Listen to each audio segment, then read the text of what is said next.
하나님의 말씀은 마태복음 13장 51절 52절 말씀입니다. 우리 한 목소리로 합독하도록 하겠습니다. 이 모든 것을 깨달았느냐 하시니 대답하되 그러하오이다. 예수께서 이르시되 그러므로 천국의 제자된 서기관마다 마치 새 것과 옛 것을 그 곳간에서 내오는 집주인 같으니라. 아멘. 여러분 안녕하세요. 반갑습니다. 한 주간도 은혜 안에서 평안하셨습니까? 이미지 한번 띄워주시죠. 무슨 장면인지 아십니까? 북한이 미사일 쏘는 거 아닙니다. 작년에 10월 21일 날 있었던 누리호 발사 장면입니다. 전남 고흥 우주 발사 전망대에서 발사를 했죠. 무려 개발을 10년 이상 했습니다. 2010년 3월부터 해서 작년 가을에 발사를 했는데요. 예산이 엄청납니다. 약 2조 원 정도 들어갔고요. 300여 개의 업체가 기업들이 참여했습니다. 저 길이가 한 50m 되고요. 무게가 200톤 정도 됩니다. 부품은 약 37만 개 정도 된다고 하죠. 자동차 하나가 2만 개 정도 되니까요. 자동차 한 20대 분량의 부품이 들어갔습니다. 왜 이렇게 장황하게 말씀드리냐 하면은 저걸 쏘아 올린 이유가 있어요. 그 목적이 뭘까요? 1.5톤급 실용 위성을 지구 저궤도에 올리는 것을 목적으로 합니다. 그러니까 저 위에 상단에 있는 1.5톤 되는 고작 1.5톤 되는 인공위성 하나를 쏘아 올리기 위해서 저 많은 예산과 그렇게 많은 인원과 그렇게 많은 연료가 들어갔다는 것이죠. 저기에 대부분 80% 이상이 연료로 채워져 있습니다. 그 연료가 아니면 올라갈 수가 없는 것이죠. 그럼에도 불구하고 성공했습니까? 실패했습니까? 절반의 성공이다, 미완의 성공이다 말은 그렇게 하지만 사실은 실패한 것이죠. 정상 궤도에 안착하지 못했으니까 실패한 겁니다. 아마 다음 달에 2차 발사를 할 것 같은데요. 이미지는 됐습니다. 2013년에도 나로호가 한번 발사됐었죠. 이번 누리호는 최초로 국내 독자 개발인데 당시에 나로호는 한국과 러시아가 공동 개발을 했었고요. 역시 10년 넘게 개발을 했었습니다. 그런데 참 아쉽게도 그때는 137초 만에 공중에서 폭발하고 말았었습니다. 이런 일련의 일들을 보면서 참 많은 생각들을 하게 됩니다. 무인격체인 저 인공위성 하나를 하늘에 쏘아 올리는 것도 저렇게 어려운데 하물며 인격과 이성을 가지고 있고 무엇보다도 태어날 때부터 하나님을 거부하고 하나님을 미워하는 이 본성을 가진 인간을 하나님 나라로 밀어 올리는 것은 얼마나 더 어려운 일이겠는가 하는 생각을 하게 된 것이죠. 중력을 거스르는 일 참 힘들고 어려운 일입니다. 하지만 자신의 힘으로 타락한 죄의 본성을 거스르는 일은 더욱 어려운 일인 것이죠. 아니, 사실 불가능한 일입니다. 그래서 예수 그리스도를 하나님께서 이 땅에 보내주신 것이죠. 사람의 힘으로는 안 되니까. 우리의 열심, 노력, 우리의 의지나 우리의 능력으로는 안 되니까 하나님께서 당신의 독생자 예수 그리스도를 이 땅에 보내주신 것이죠. 하나님을 거부하고 미워하는 우리의 본성을 깨트리시고 하나님과 원수되었던 우리를 하나님과 화목하게 하시기 위하여서 하나님이 그 아들을 보내주신 겁니다. 로마서 3장 25절에 말씀하죠. 예수를 하나님이 그의 피로서 믿음으로 말미암는 화목제물로 세우셨다. 요한일서 4장 10절에도 말씀합니다. 하나님이 우리를 사랑하사 우리 죄를 속하기 위하여서 화목제물로 그 아들을 보내주셨다라고 말씀하죠. 예수 그리스도가 이 땅에 오셔서 하나님과 원수된 우리를 하나님과 화목하게 하셨다라는 것입니다. 왜냐하면 하나님과 화목하지 않고는 하나님 나라에 들어갈 수 없기 때문이죠. 그래서 하나님과 화목할 수 있는 유일한 길, 그 유일한 길로 예수 그리스도를 이 땅에 보내주셨고 우리는 예수 그리스도 외에 그분의 십자가 은혜 외에는 하나님과 화목할 수 있는 길이 없다라는 것이죠. 우리 인간 측면에서 하나님과 화목을 도모할 수 있는 길, 그 방법은 전혀 없습니다. 하나님께서 그래서 먼저 우리를 찾아와 주신 것이죠. 지난번에도 말씀을 나눠드렸죠.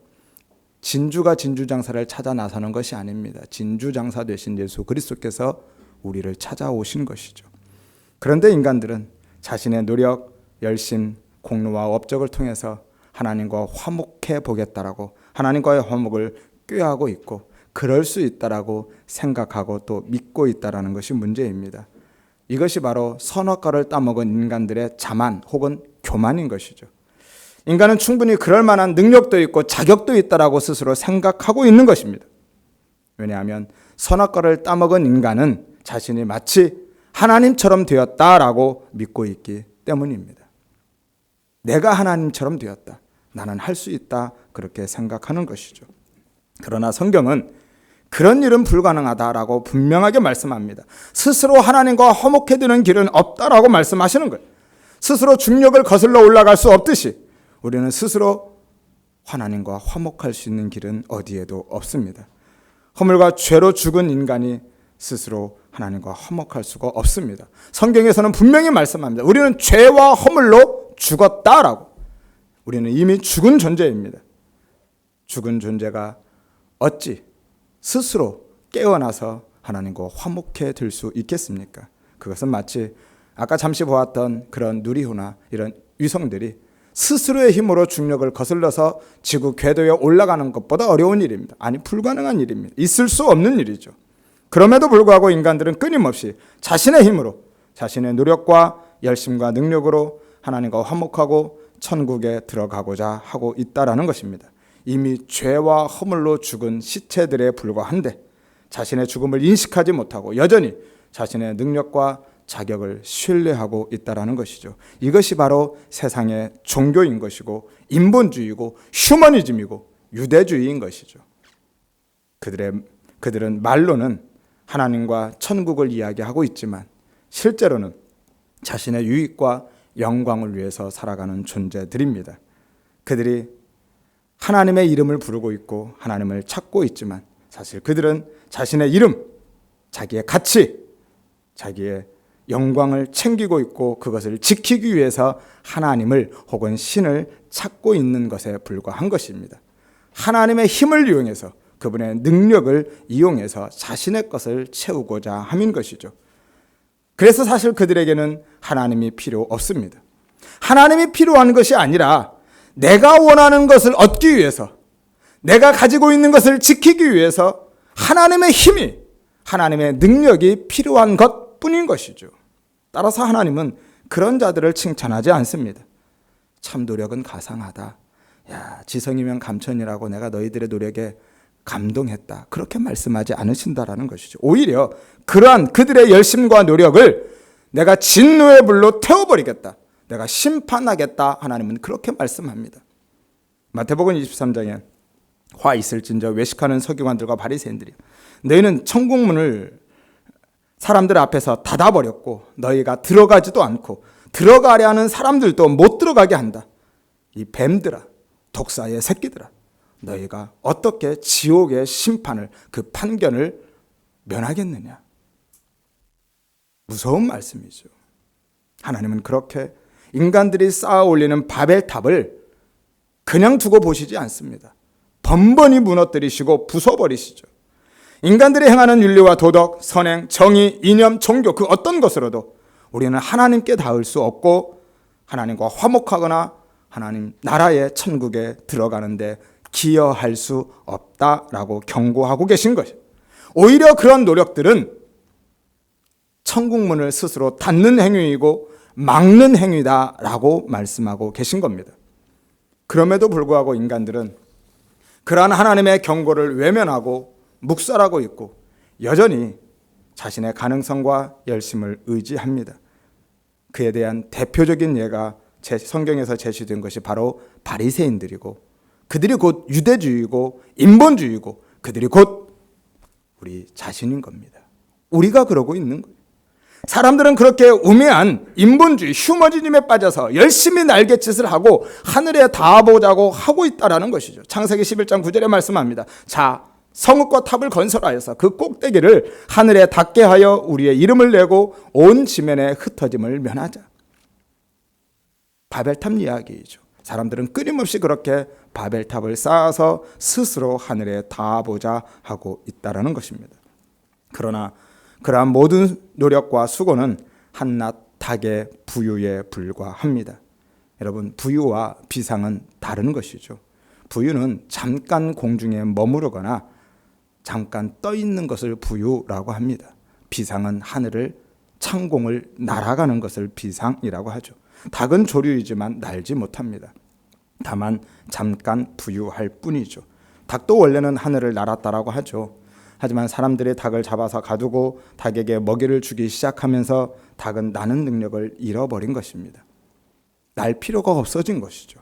지금도 제주도에 가면 구엄닭이라는 닭이 있고요. 아프리카에는 뿔닭이라는 닭이 있는데 제법 멀리 날기도 하더라고요.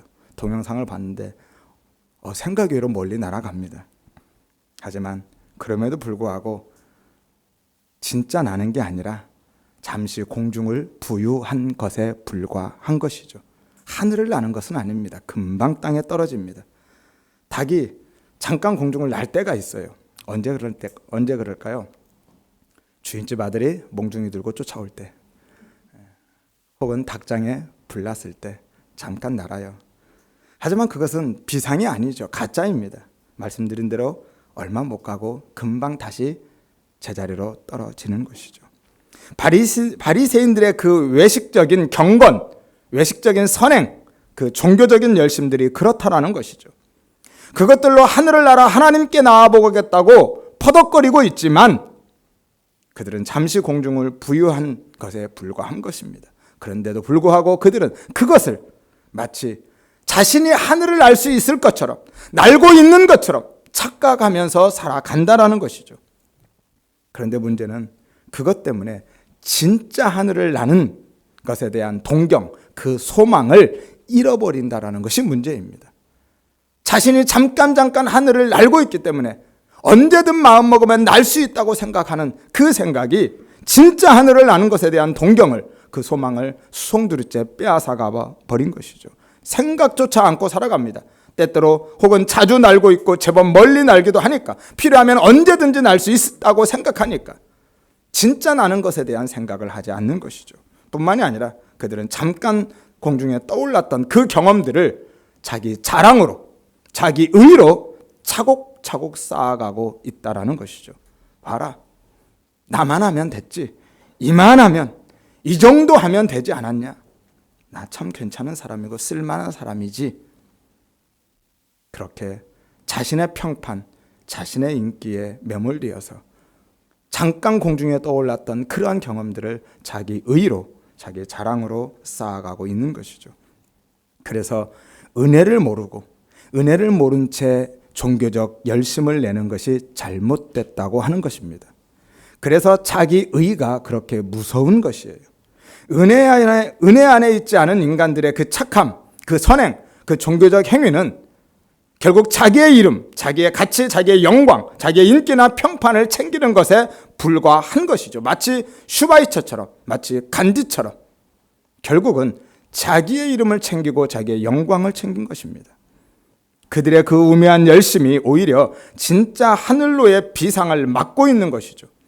닭들은 가끔씩 떠올라서 부유하면서 활공에 대한 그 만족을 채우고 다시 땅으로 내려와서 모이를 쪼아 먹습니다. 사탄이 뿌려놓은 것들인데 그것을 맛있게 쪼아 먹으면서 땅의 삶에 집중하는 거예요. 그리고 그 매력에, 그 맛에 취해서 진짜 하늘을 나는 그 비상은 꿈도 꾸지 않고 살아가는 겁니다. 그래서 하나님은 그들을 책망하시고 심판하겠다라고 선언하시는 것이죠. 하나님이 심판하겠다고 선언하시는 것은 그게 죄다라고 말씀하시는 거예요. 마태복음 23장 27절에서 28절 말씀입니다. 화 있을진저 외식하는 서기관들과 바리새인들이여, 회칠한 무덤 같으니 겉으로는 아름답게 보이나 그 안에는 죽은 사람의 뼈와 모든 더러운 것이 가득하다. 너희도 겉으로는 사람에게 옳게 보이고 있지만 안으로는 외식과 불법이 가득하다. 33절에 뱀들아, 독사의 새끼들아, 너희가 어떻게 지옥의 판결을 피하겠느냐. 여러분, 그러면 그런 닭들이 진짜 하늘을 날 수 있는 방법이 무엇일까요? 어떻게 하면 닭이 하늘을 날 수 있겠습니까? 닭장에 불 지르면 됩니까? 몽둥이 들고 쫓아다니면 돼요? 안 되죠. 소용없습니다. 퍼덕거리다가 잠깐 공중을 부유하다가 금방 자기 자리로 떨어지고 맙니다. 우리 인생이 그랬었잖아요. 우리 인생에 꽁무니에 불이 붙은 적이 어디 한두 번입니까? 하나님의 징계 회초를 맞아본 적이 어디 한두 번이냐는 것이죠. 그럼에도 불구하고 우리는 그때뿐이었어요. 금방 늘 제자리로 돌아가 있지 않았습니까? 딱 그때 그 순간뿐이지 않았나요? 저만 그랬나요? 아무도 반응을 안 하셔서. 개는요 그 토한 것을 도로 먹게 되어 있습니다. 돼지는요 자기 돼지우리로 아무리 깨끗이 씻겨놔도 다시 돌아가게 되어 있어요. 그러면 어떻게 하면 날 수 있을까요? 진짜 날 수 있는 방법이 하나 있습니다. 어떻게 하면요? 독수리 등에 날개에 업히면 가능합니다. 출애굽기 19장 4절에 말씀하죠. 내가 어떻게 독수리 날개로 너희를 업어 내게로 인도하였음을 너희가 보았느니라.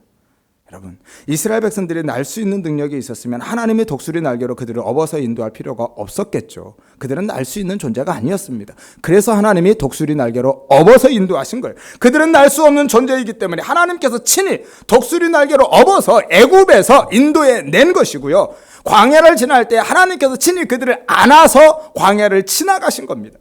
신명기 1장 31절에 말씀하죠. 광야에서도 너희가 당하였거니와 너희가 보았다 경험했다라는 말씀이죠. 사람이 자기의 아들을 안는 것 같이 너희 하나님 여호와께서 너희가 걸어온 길에서 너희를 안으사 이곳까지 이르게 하였느니라. 너희가 지나온 길, 그 길이 어디예요? 광야잖아요. 그 광야를 하나님이 안고 오셨다라는, 애굽에서 나올 때는 하나님이 업고 나오셨고 광야를 지날 때 하나님이 안고 오셨다라고 말씀합니다.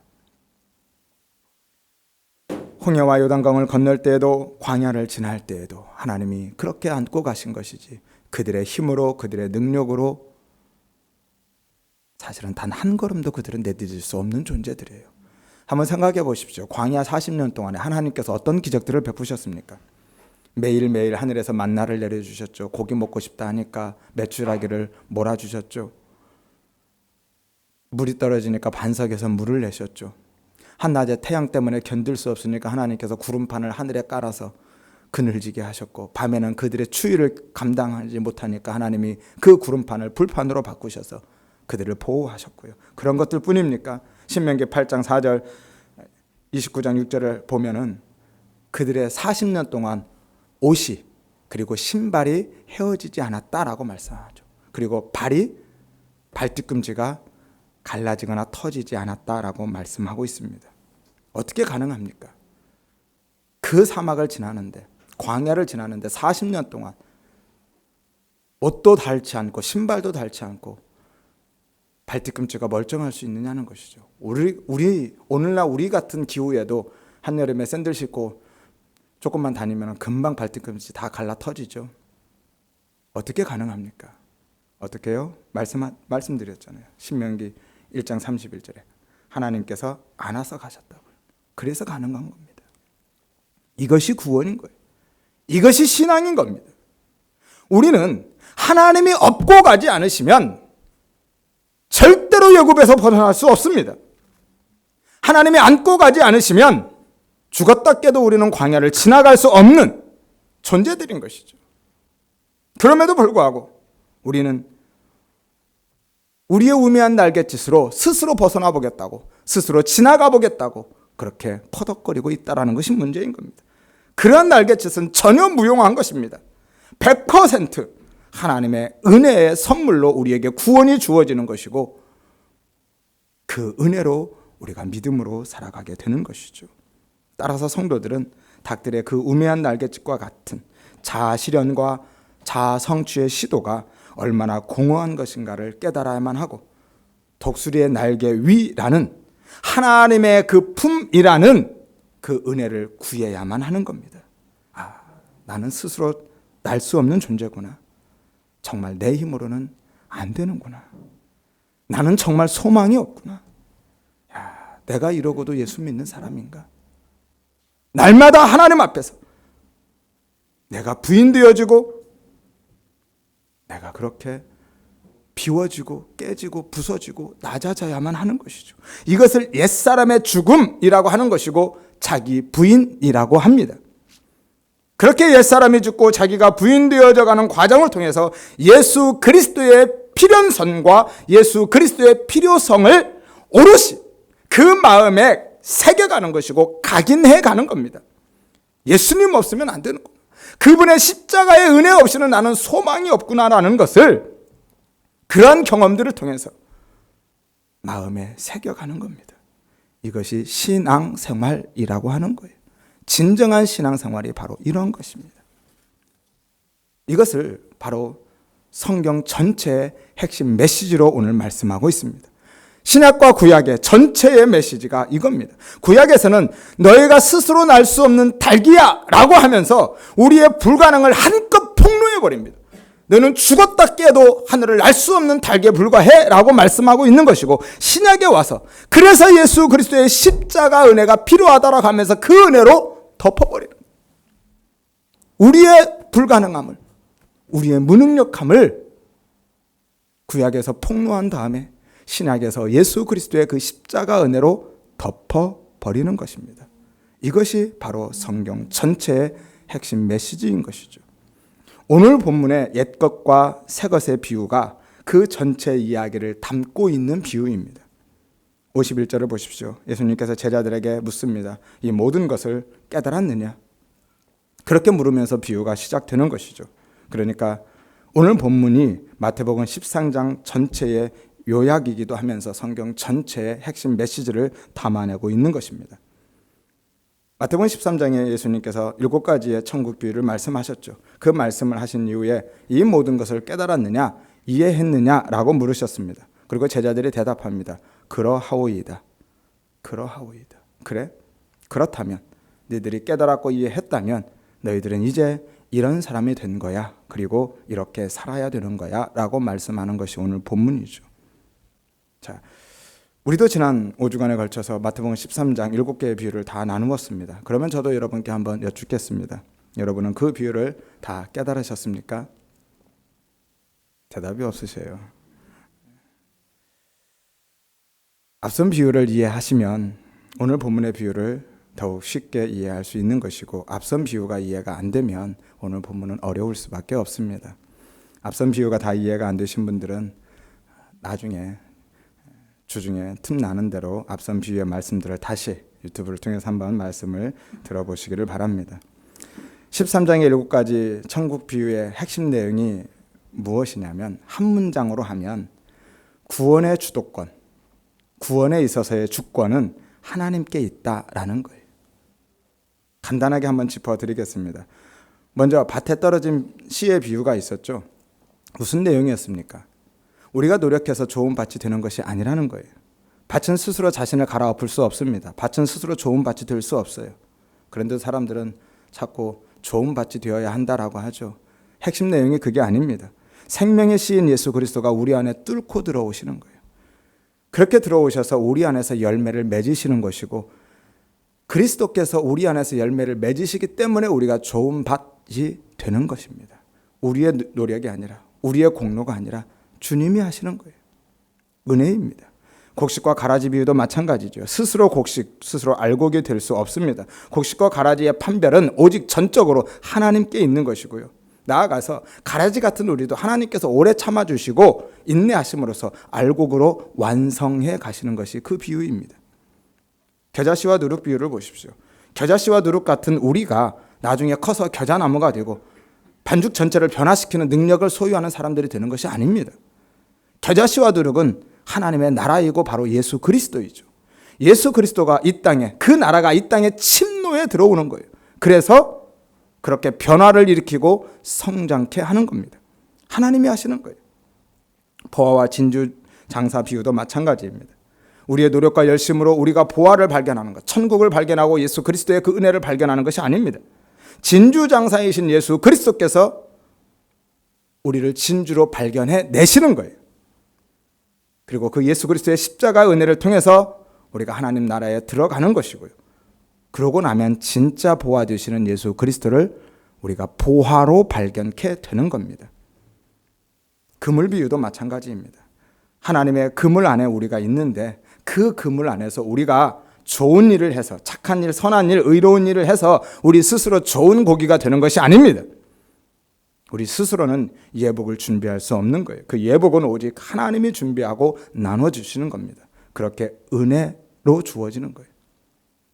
이렇게 모든 구원에 관계된 하나님 나라에 관계된 모든 것들은 하나님의 주권 하나에 있는 것이고 하나님의 은혜로 우리에게 주어지는 것이 단 하나도 우리의 노력과 우리의 의지와 우리의 공로로 그것을 쟁취해 가는 것이 아닙니다. 그럴 수가 없어요.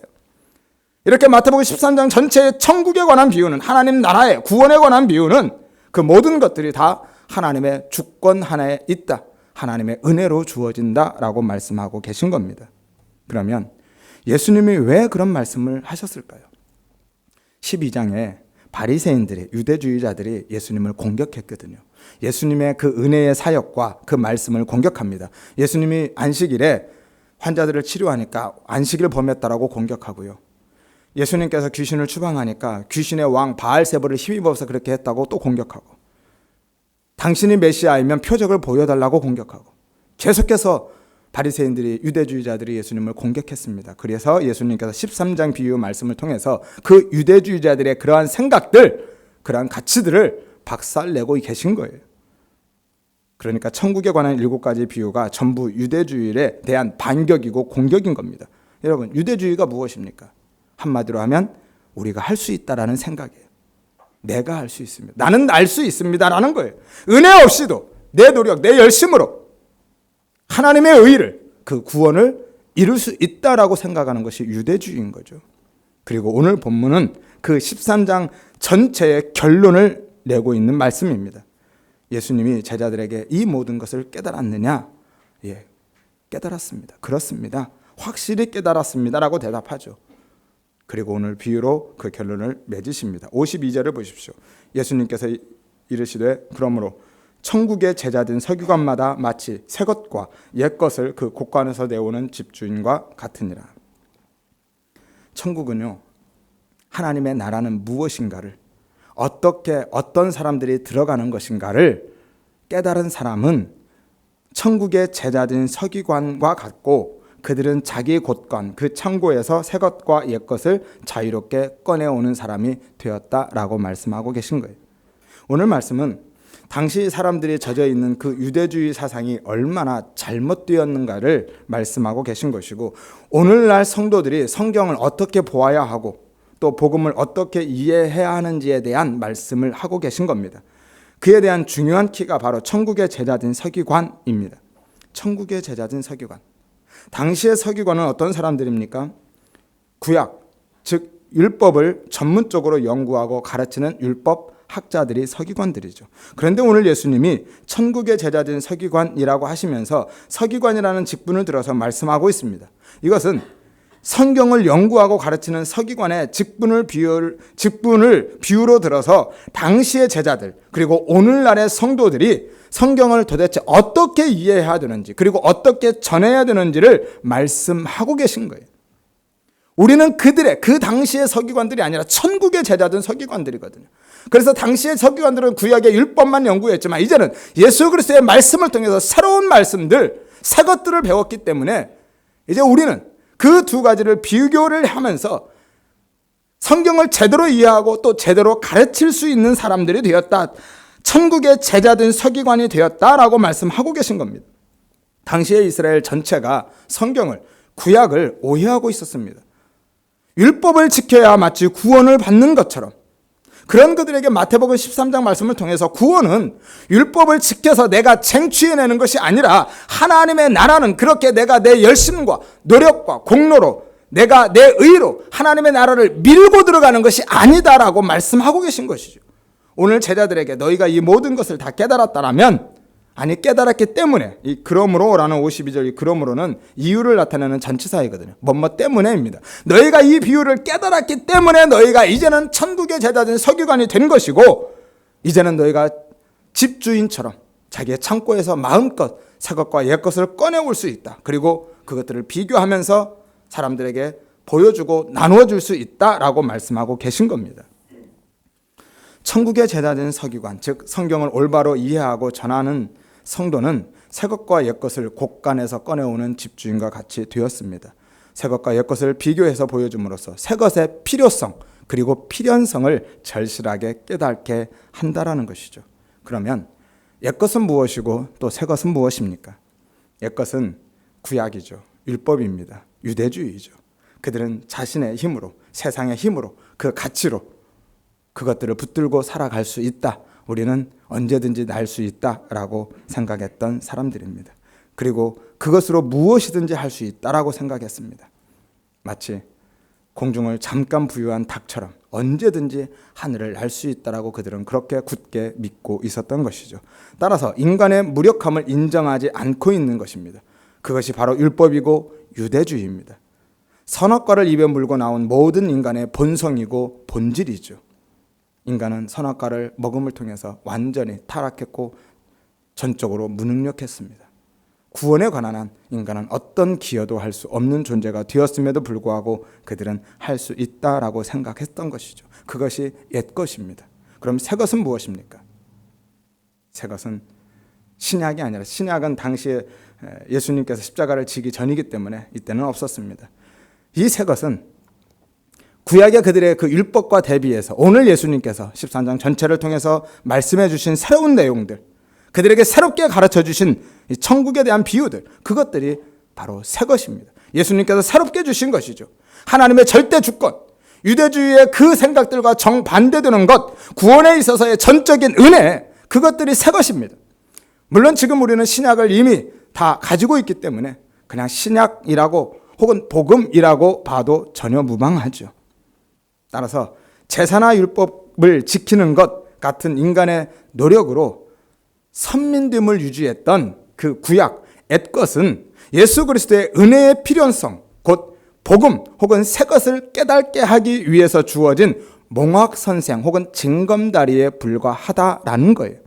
갈라디아서 3장 23절에서 25절에 보면 믿음이 오기 전에는, 복음이 혹은 예수 그리스도가 주어지기 전에는 율법 아래 매인바 되었고 계시될 믿음의 때까지, 그리스도가 오시기 전까지는 우리가 갇혀 있었다라고 말씀합니다. 이같이 율법이 우리를 그리스도께로 인도하는 초등교사가 되어서, 초등학교 선생님이 아니라 이전 성경에는 몽학선생이라고 하죠. 몽학선생, 주인의 자녀를 학교까지 데려다주는 역할을 하는 종이었습니다. 그러니까 징검다리 역할을 하는 것뿐이죠. 그 몽학 선생이 되어서 우리로 하여금 믿음으로 말미암아 의롭다함을 얻게 하려 함이라. 믿음이 온 후로는 우리가 초등교사, 몽학 선생 아래에 있지 않다라고 말씀합니다. 그러니까 율법은 성도를 그리스도께로 인도해주는, 마치 몽학 선생이 주인의 자녀를 학교로 데려다 주는데 거기까지의 역할만 하듯이 율법은 우리를 그리스도께로 인도해 주는 데까지만 한다라는 거예요. 그 역할만 하는 겁니다. 그래서 징검다리라고 하는 거예요. 율법의 역할은 거기까지입니다. 율법을 지켜야 구원을 얻는다는 것이 아니라 그 율법을 통해서 우리를 그리스도께로 인도해 가는 거예요. 그것이 율법의 역할인 겁니다. 요한복음 5장 39절에도 말씀합니다. 너희가 성경에서, 성경은 당시의 구약 성경이죠. 율법입니다. 율법에서 영생을 얻은 일로 생각하고 성경을, 율법을 연구하였거니와 이 성경이, 곧 구약이, 이 율법이 곧 나에 대해서 증언하는 것이다. 구약은 예수 그리스도에 대한 증언이지 결코 그것을 통해서 구원을 얻는다라고 우리에게 주어진 것이 아닙니다. 옛것은, 구약은, 율법은 예수 그리스도께로 우리를 인도해가는 징검다리였다라는 것이죠. 옛것, 구약의 제사와 율법은 구원의 조건도 자격도 될 수 없다라는 것을 우리에게 가르쳐주고 있을 뿐입니다. 그래서 그것을 통해서 오히려 예수 그리스도, 메시아를 대망하게 하는 것이죠. 이 율법을 지켜야 구원을 얻는다, 이 율법을 지켜서 구원을 얻는다, 그렇게 말씀하고 있는 것이 아닙니다. 아니, 이 율법을 오히려 지킬 수 없기 때문에 우리는 구원을 얻을 수 없는 존재이고, 그래서 메시아가 필요하구나라는 것을 깨닫게 하기 위해서 율법을 주셨다라는 거예요. 그것을 지키고 행하는 것들은 닭 날갯짓에 불과하다라는 것을 깨닫고 독수리 날개의 은혜를 바라보게 하기 위해서 율법을 주셨다라는 것입니다. 자신의 힘, 노력, 열심, 의지로는 불가능함을, 전혀 소망이 없음을 깨닫고 은혜를 구하게 하기 위해서 율법을 주셨다라는 것, 그것이 율법의 존재 이유입니다. 고린도후서 3장 6절에서 9절에 보면 율법은 죽이는 것이다, 돌에 새겨서 죽게 하는 것이다, 모세의 직분을 가리켜서 정죄의 직분이다 라고 말씀합니다. 그러니까 율법은 구원을 얻을 수 있는 방법으로 우리에게 주신 것이 아닙니다. 오히려 우리를 죽이기 위해서 주신 거예요. 우리의 죄를, 우리의 죽은 것 같은 존재를 폭로하기 위해서 율법을 주신 겁니다. 자, 이거 한번 해봐라. 안 되지. 그래서 너희는 은혜가 필요한 거야. 메시아가 필요한 거야. 그 은혜 바라봐야 돼. 그것을 위해서 율법을 주셨다라는 것이죠. 옛것으로는요, 천국에 들어갈 수 없습니다. 구약의 율법으로는 하나님 나라를 누릴 수 없습니다. 우리의 행복을 얻을 수도 없어요. 그런데도 불구하고 이 신약 시대, 새것의 시대, 새 시대를, 새 언약의 시대를 살아가고 있는 우리가 여전히 그 복음, 그 은혜를 깨닫지 못하고 옛사람, 옛습관, 옛것, 옛자아, 옛가치에 매여서 그것을 그대로 잊고 구약의 삶을, 여전히 구약의 삶을, 여전히 율법의 삶을 살아가려고 애쓰고 있고 그렇게 가르치고 있는 것이죠. 옛것으로는 아무것도 할 수 없습니다. 천국도 들어갈 수 없고 이 땅에서 하나님의 나라를 누릴 수도 없고 진짜 행복을 맛볼 수도 없습니다. 그래서 새것이 덮고 오는 거예요. 새것이 덮어야만 하는 겁니다. 그 옛것, 옛사람, 율법의 새것, 복음, 그 은혜로 덮고 오지 않으면 누구도 이 땅에서 참된 행복을 얻을 수 없고 하나님 나라를 누릴 수 없고 장차 천국에 들어갈 수 없습니다. 왜냐하면 우리는 이미 선악과를 따먹은 사람들이기 때문에. 그래서 하늘을 날 수 있는 창공 기법을 차압당한 채 이 땅에 태어난 죽은 존재들이기 때문입니다. 이미 우리는 죽은 존재예요. 사람들은 자신의 의지, 노력, 열심으로 죄의 중력을 거슬러서 한번 착하게 혹은 선하게, 의롭게, 거룩하게 살아보겠다라고 퍼덕거리고 있지만 은혜 없는, 은혜가 배제된 그 모든 인간적인 노력, 열심은 공허한 닭 날갯짓에 불과한 것입니다. 은혜 없이는 불가능합니다. 그래서 결국 바리새인들처럼 외식하게 되는 거예요. 외식이 무엇입니까? 연기하는 거고 연극하는 거잖아요. 은혜 없이 열심만 가지면 결국 바리새인처럼 되는 겁니다. 안 되니까, 해봐도 안 되니까 그럴듯하게 포장해 버리는 겁니다. 혹은 신비주의로 빠지게 되는 거예요. 뜨거움이라도 맛보겠다고. 그것이 옛것, 율법주의의 결말인 것입니다. 그러나 새 것을 입으면 그때야 비로소 진짜 착함, 진짜 의로움, 진짜 경건, 진짜 거룩함, 진짜 신앙이 나오는 것입니다. 에스겔서 36장 26절에서 27절에 말씀합니다.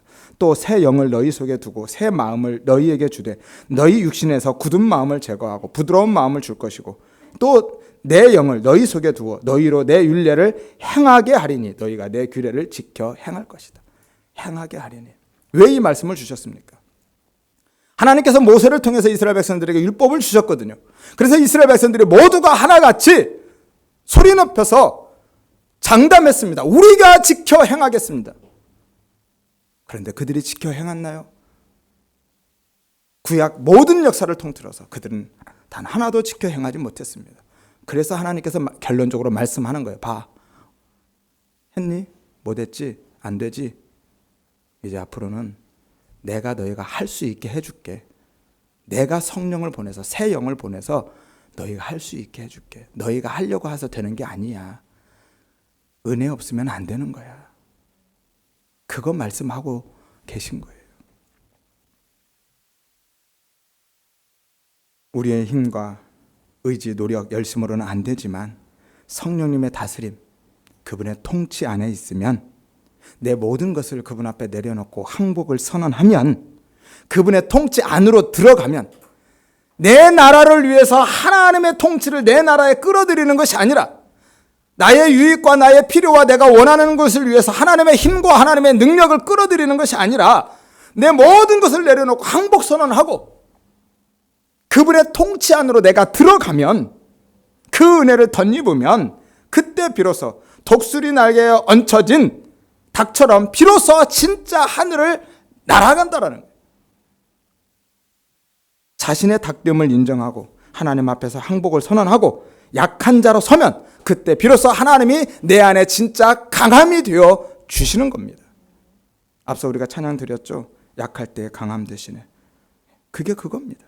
내가 약해져야 하나님이 내 안에서 강해지는 것이지, 내가 강한 자로 여전히 버티고 있으면 하나님은 여전히 내 안에서 약한 자로 계실 수밖에 없습니다. 그럼에도 불구하고 우리는 스스로 강한 자가 되려고 하고 있다는 것이 문제예요. 예수를 믿으면서 여전히 내가 내 힘으로 스스로 강한 자로 서려고 그렇게 애쓰고 있다는 거예요. 그러면 하나님은 내 안에서, 하나님의 그 은혜는, 하나님의 역사하심은, 복음은 내 안에서 약해지는 겁니다. 성도는요, 그렇게 옛사람을 벗어버리고 새 사람을 입을 때 비로소 새 것의 삶, 복음의 삶, 예수를 위한 삶을 살아갈 수 있는 것이죠. 고린도후서 5장 15절에 말씀합니다. 그가 모든 사람을 대신하여 죽으심은 그것이 새 것이죠. 복음입니다. 은혜이죠. 그분이 우리를 위해서 돌아가셨습니다. 살아있는 자들로 하여금 다시는 그들 자신을, 이것이 옛것이죠, 옛것을 위해서 살지 않고 오직 그들을 대신하여 죽었다가 다시 살아나신 이 곧 예수, 복음, 그 새 것을 위해서 살게 하려 합니다 라고 말씀합니다. 여러분, 이것보다 분명한 성도의 삶의 목적이 어디 있습니까? 우리의 삶의 목적이 뭐라고요? 우리를 위해서 죽으셨다가 다시 살아나신 이, 우리를 다시 살게 한 그분, 예수 그리스도, 그분을 위해서 살게 하기 위해서 그렇게 하셨다라고 말씀하는 거예요. 이것이 새 것의 삶이고 이것이 신앙생활인 거예요. 그냥 교회 다니는 것이 신앙생활이 아니라 새 것을 위한 삶, 내 안에 들어오신 예수 그리스도, 나를 위해 죽으신 그분을 위해서, 그분의 십자가 은혜를 기억하며 그 복음을 위해서 사는 삶이 신앙생활이다 라고 말씀하고 계신 거예요. 따라서 은혜가 먼저입니다. 은혜 없이는 아무것도 할 수가 없습니다. 은혜를 알아야만 하는 것이죠. 복음과 십자가의 은혜의 필연성, 그리고 그 필요성을 자각하고 하나님 앞에 엎드려 그 은혜를 먼저 구하시기를 바랍니다. 은혜 없이는 어떤 것도 해서는 안 되는 거예요. 은혜 없이 하면 결국은 바리새인들처럼 외식할 수밖에 없기 때문입니다. 이스라엘 백성들이 광야에서 불뱀에 물렸을 때 그들이 살 수 있는 유일한 방법, 장대에 높이 달린 놋뱀을 바라보는 것 외에는 없었습니다. 그것만이 살 길이었어요. 우리가 그렇습니다. 오직 예수 그리스도를 바라보는 것 외에, 그분의 은혜를 구하는 것 외에는 우리가 살아갈 방법이 없습니다. 그리고 이 땅에 유일한 새 것으로 오신 예수님과 그분의 십자가 은혜만을 붙들고 살아가시기를 바랍니다. 그래서 내 안에 있는 옛것은 다 뺏기고 다 비워지고 다 죽어져서 진짜 독수리 날개 위에 엎혀서 진짜 하늘을 날아가는, 하늘을 나는 삶을 살아가시기를 주의 이름으로 축원드립니다.